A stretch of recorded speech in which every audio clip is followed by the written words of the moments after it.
नमस्कार दोस्तों, हमारे न्यूज़ यूट्यूब चैनल में आप लोगों का हार्दिक स्वागत है। तो दोस्तों, लेटेस्ट अपडेट के साथ आज हम आपके सामने फिर हाजिर हैं। तो दोस्तों, फैमिली पेंशन पर 50 साल पुराना कानून बदल गया है। हत्या के ऐसे मामलों में अब नहीं रुकेगी पेंशन की रकम। तो दोस्तों, वीडियो को कहीं भी स्किप मत कीजिएगा।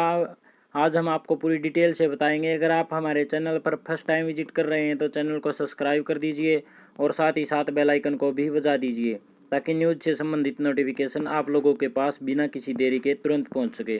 तो चलो दोस्तों, वीडियो को स्टार्ट करते हैं बिना किसी देरी के। जब सरकारी पेंशन पाने वाले किसी पेंशनधारी की हत्या हो जाए और उसकी हत्या का आरोप उसकी पत्नी हो या फिर परिवार का कोई ऐसा सदस्य हो जिसे पेंशनधारी के मरने के बाद पेंशन की रकम मिला करेगी, ऐसे मामलों में सरकार उस पेंशनधारी की पेंशन को रोक देती थी। तो दोस्तों, आज आपको बताएंगे कि फैमिली पेंशन पर केंद्र सरकार ने एक बड़ा फैसला लिया है। सरकार ने आखिरकार लगभग 50 साल पुराने एक नियम को बदल दिया है।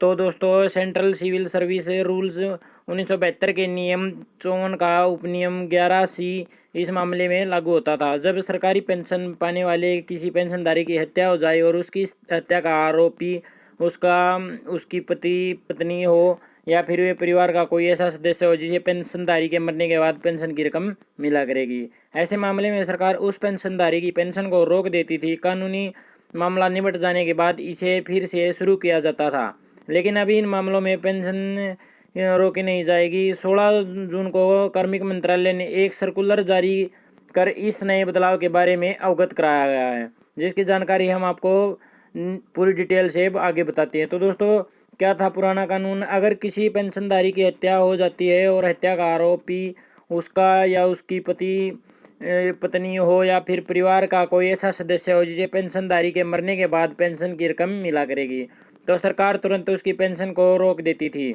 इसे तब तक रोका जाता था जब तक मामले का निपटारा न हो जाए।